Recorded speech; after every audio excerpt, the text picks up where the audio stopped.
Bonjour et bienvenue dans ce nouvel épisode de Médium spirituel. Je m'appelle Isabelle Tremblay, Isabelle B. Tremblay exactement. Je suis auteure, médium, conférencière dans le domaine de la spiritualité et de la médiumnité. Avant de commencer le sujet que je voulais aborder avec vous en lien avec la réincarnation, je voulais juste vous rappeler que samedi le 31 janvier, je donne l'atelier Initiation à la médiumnité avec des trucs, avec des choses, si jamais ça te tente de venir. C'est en ligne sur Zoom que je donne ça, donc il y a possibilité de. Et ben c'est ça. Fait que je vais mettre un lien vers mon site internet si tu veux t'inscrire et ben moi ça va me faire plaisir. Et bien sûr, je suis toujours en train de donner des consultations, que ce soit communication avec vos guides, coaching, accompagnement dans le fond, avec vos capacités ou en développement spirituel et aussi communication défunt. Donc, toutes les informations sont sur mon site internet. Aujourd'hui, de quoi on parle? On est de bonne heure le matin parce que hier soir, j'ai eu un coup de fatigue peut-être d'une fin de semaine à pas faire grand-chose, mais j'ai pas enregistré l'épisode du 26 le 25, donc je le fais ce matin. J'avais pris de l'avance vendredi pour le défi connexion que je fais sur le groupe de la communauté des âmes éveillées sur Facebook. Si jamais ça te tente, tu peux venir nous rejoindre. Les 3 premières vidéos sont directement dans le groupe, donc il y a possibilité de vraiment le faire à votre rythme. Pas obligé de l'avoir commencé en même temps que nous, mais juste de le suivre, c'est super intéressant. Donc, aujourd'hui, j'avais envie de vous parler d'un sujet que j'ai abordé plusieurs fois depuis que le podcast existe, depuis 2020. C'est la réincarnation parce que c'est quelque chose qui apporte ou qui soulève beaucoup de questions, beaucoup de curiosité. J'ai beaucoup de mes consultations ces temps-ci, c'est des gens qui viennent me voir pour que je plonge dans leur vie antérieure, que je leur explique qu'est-ce qu'ils ont vécu, qu'est-ce que ça a comme impact aujourd'hui, parce qu'on ne va pas juste voir les vie antérieure pour le plaisir, on essaie de comprendre d'où viennent certaines peurs, d'où viennent certaines blessures. Et c'est super intéressant parce que on arrive souvent avec des détails qui ressemblent étrangement à la vie actuelle que la personne va vivre. La réincarnation, c'est un thème qui va fasciner, qui rassure aussi, mais qui dérange beaucoup. Puis je veux le dire dès maintenant, je suis pas ici pour vous dire quoi croire. Quoi croire? Je suis pas encore réveillée, je pense, ce matin. Je détiens aucune vérité absolue. Moi, je fais juste vous parler mon expérience, ma vision. C'est une compréhension qui s'est construite vraiment avec le temps, à travers mon parcours personnel, mon travail, mes expériences. Et vous prenez ce qui résonne et vous laissez faire le reste. Ce qui est important, c'est d'y aller avec ce qui est en résonance avec vous et c'est tout. Je précise quelque chose d'important. Ma façon de voir la réincarnation aujourd'hui n'est pas du tout celle que j'avais au départ. Donc, quand on parle de réincarnation, on parle de l'idée que l'âme ne vivrait pas une seule expérience dans la matière, mais plusieurs passages. Pas la personnalité que vous êtes aujourd'hui. C'est pas votre nom, votre histoire, votre rôle social, mais quelque chose d'encore plus grand, l'âme. Pendant longtemps, moi, je voyais la réincarnation de façon très, je dirais, très mentale. Ce que je veux dire, c'est que quand j'étais jeune, je me rappelle, j'étais enfant, adolescent, on parlait de la réincarnation et c'était se réincarner en chien, se réincarner en vache ou des trucs comme ça.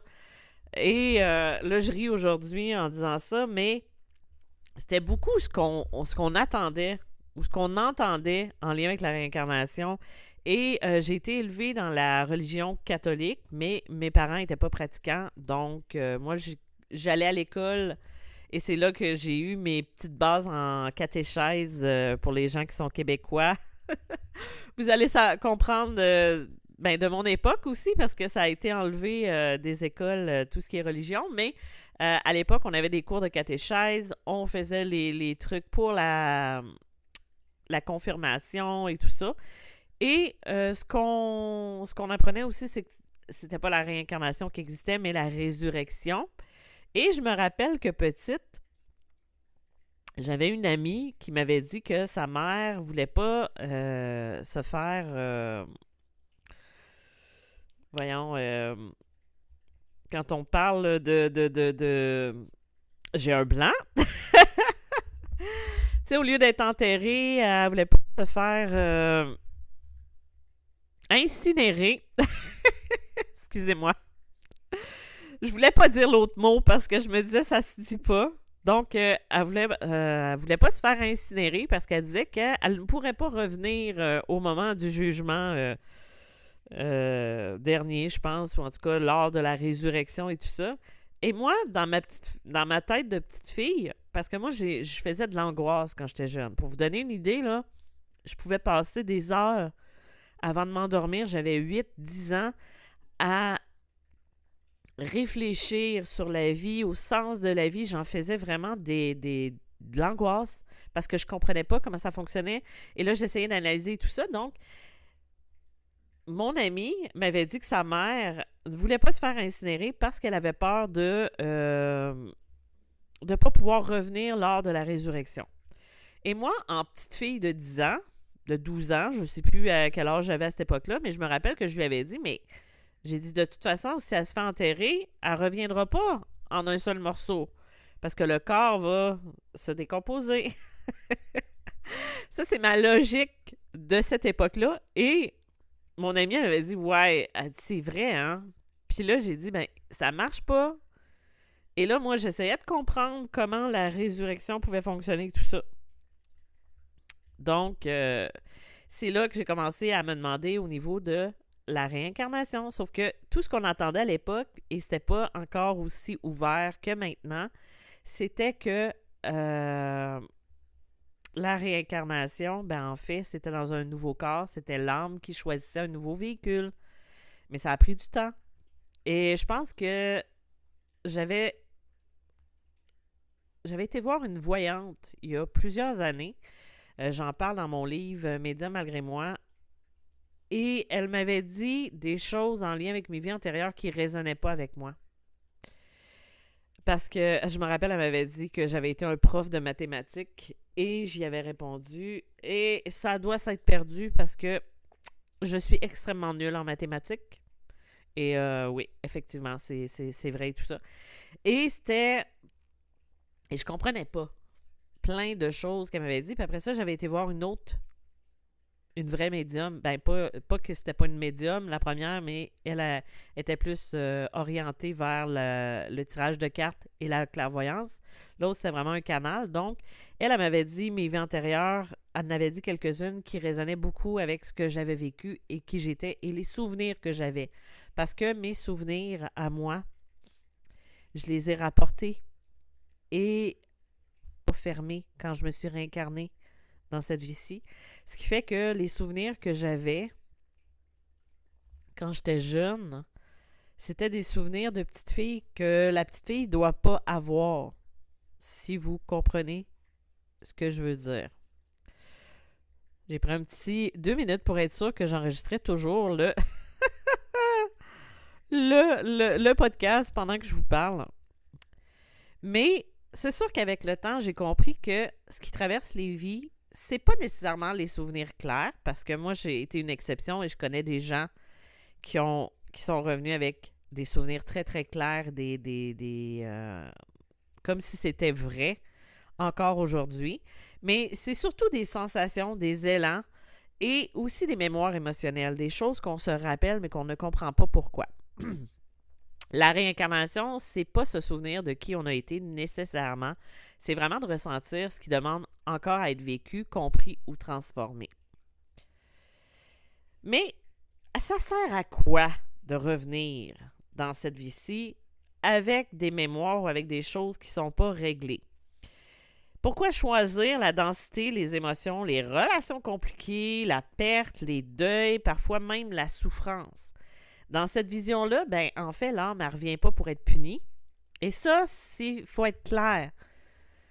J'entends souvent les gens me dire, et ça c'est une croyance limitante, j'ai dû vivre une vie de malheur ou j'ai dû être très méchant dans ma vie précédente pour que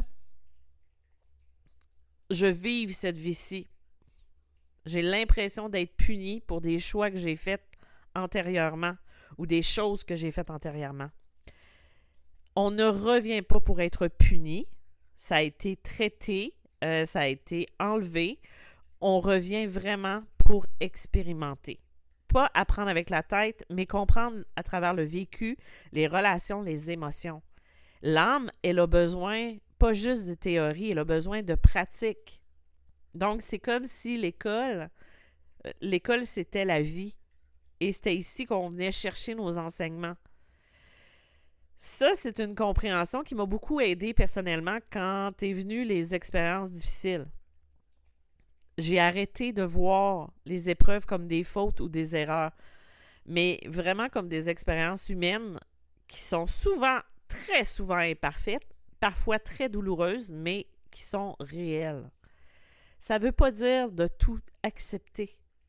Ça veut juste dire d'arrêter de se battre contre le sens qu'on cherche à donner à sa vie.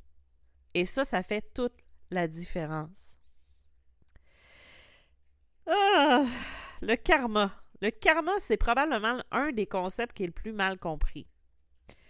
On va souvent l'utiliser pour expliquer la souffrance. Comme si tout devait avoir une raison précise, une faute d'avant. Dans le travail que je fais, j'ai vu beaucoup de gens qui se sentaient coupables de ce qu'ils vivaient parce qu'on leur avait dit que c'était karmique. Puis je trouve ça vraiment pas juste. Le karma, c'est pas une punition, c'est pas une dette qu'on a à payer, c'est vraiment une dynamique, c'est quelque chose qui cherche à se rééquilibrer. Mais ça se fait jamais vraiment au détriment de la dignité humaine. Puis, des fois, j'ai de la difficulté à expliquer la douleur de quelqu'un en disant, ben c'est ça que tu as choisi avant. Oui, il y a des choix qu'on a faits. Il y a des choix qu'on poursuit au lieu d'essayer de comprendre. On vit dans le ici et maintenant. Et c'est ce présent-là qu'il faut accueillir avec compassion, puis il faut être doux avec soi-même. C'est ça qui est important le plus. Et c'est sûr qu'il y a des liens d'âme et des reconnaissances qui se font, puis je pense que vous êtes les premiers, si vous m'écoutez, à vous en rendre compte. Il y a beaucoup de gens qui parlent de rencontres marquantes. Ça va être des liens qui vont être très forts, immédiats, puis souvent ça va être bouleversant parce qu'on a l'impression de rencontrer quelqu'un qu'on connaît déjà, même si c'est la première fois qu'on voit cette personne-là. Je le sais, je l'ai vécu aussi. Où il y a des relations où ça semble tellement intense, évident, mais c'est pas nécessairement simple. Puis pendant longtemps, on va croire que ces liens-là sont faits pour durer, mais il y en a beaucoup qui passent. Puis avec le recul, j'ai compris que certains liens sont juste pas là pour rester, mais juste pour nous réveiller, pour nous faire comprendre où on en est aujourd'hui et la prochaine étape. Ça va être des rencontres qui vont venir toucher quelque chose de profond, puis qui va nous montrer une blessure, une force, un besoin. Tu sais, la reconnaissance, c'est pas une promesse, c'est juste une invitation à la conscience, tu sais, à être dans le ici et maintenant. Et il y a quelque chose qui est important à se rappeler dans la réincarnation, dans notre vie actuelle, c'est que rien n'est figé. Oui, il va exister des élans d'âme, des mémoires, des tendances, puis on a toujours le choix. Pour moi, ça a vraiment été une clé parce que j'ai compris que rien était écrit d'avance, puis ça m'a permis beaucoup de reprendre mon pouvoir. Tu sais, au lieu de chercher des explications partout ailleurs. On a la liberté, puis la réincarnation ne va jamais annuler cette liberté-là. Ça, c'est-à-dire que s'il y a des choses que... Moi, je me rappelle, il y a des choses qu'on me disait, Ouais, mais c'est pas dans ta mission, t'as pas à faire ça, puis tout ça. Puis moi, j'ai une tête de cochon. Et quand on dit une tête de cochon, c'est que je suis très entêtée. Et souvent, quand on me dit que je peux pas faire quelque chose, je vais le faire. Juste pour pouvoir me prouver à moi-même que je peux réaliser ce que je veux. Donc, soyez pas aussi entêtés que moi, mais essayez vraiment de vous aligner avec ce que vous avez envie de réaliser. Même si des fois ça prend du temps, ça ne veut pas dire que c'est pas pour vous. Des fois, ça veut juste prendre plus de temps pour se préparer à réaliser ce rêve-là. C'est comme en dormance, mais pas totalement en dormance. C'est comme quand on fait, tu sais, quand on fait lever un pain. J'ai jamais fait de pain de ma vie, mais je sais pas mal que quand tu fais ta pâte, sans gluten, j'imagine, dans mon cas, c'est que quand tu fais ta pâte, tu vas ensuite la faire lever. Ben, pendant ce temps-là, il se passe rien. C'est juste le temps qui agit. Ben, en fait, c'est la même chose ici, maintenant. La spiritualité, elle va devenir beaucoup dangereuse quand elle va servir à éviter le moment présent. Quand on explique tout par les vies qui sont passées, quand on se justifie de l'injustifiable, quand on ressent plus parce qu'on analyse trop. Je vois souvent des gens qui cherchent des réponses très très loin, puis la vie leur parle déjà. Et c'est ça. Tu sais, quand on va voir les vies antérieures, puis que finalement on revient avec ah, mais c'est drôle, là. J'ai l'impression de revoir ma vie actuelle ou de reconnecter avec ma vie actuelle. Ben en fait, c'est ça. C'est que c'est juste un rappel pour certaines situations que tu vis actuellement. Puis ce qui est important, c'est pas d'avoir été Cléopâtre ou la reine d'Angleterre ou peu importe. Ce qui est important, c'est ce que tu as vécu avant avec ton âme. Et c'est ça, comment tu la vis maintenant. Moi, j'ai des souvenirs de mes vies antérieures. J'ai fait des canalisations où je suis retournée communiquer avec des personnes que j'ai vécues, avec qui j'ai vécu mes vies antérieures. J'ai eu des réponses qui m'ont aidé à comprendre pourquoi j'avais des difficultés. Pas parce que j'avais une vie de merde avant, pas parce que j'ai été tuée dans ma vie précédente, parce que c'est ça qui est arrivé, mais parce que pourquoi c'est arrivé avant expliquait un peu pourquoi j'avais des blocages encore dans ma vie actuelle. Et c'est ça qui m'a aidé. De toute façon, si jamais tu as envie de retourner dans tes vies antérieures, tu peux me contacter sur info@isabelletremblay.net ou via mon site internet mediamalgrémoi.com. Je fais des consultations en ce sens-là aussi, puis je sais que ça peut aider beaucoup à comprendre certaines choses et à faire un travail sur soi. Donc, au fond, c'est quoi la vraie question? C'est peut-être pas est-ce que la réincarnation existe, mais comment je peux habiter cette vie-ci? Parce que aujourd'hui, ce que je vais choisir d'honorer, c'est pas le passé de l'âme, c'est la présence à soi. Parce que cette expérience-là humaine, elle est réelle. Et elle mérite d'être vécue pleinement, consciemment, puis surtout avec de la douceur. Arrêtez d'être exigeant avec vous-même. Soyez doux. Soyez gentil. Donc, merci d'avoir été présent pour cet épisode-là. Je vous dis à la semaine prochaine et bye bye!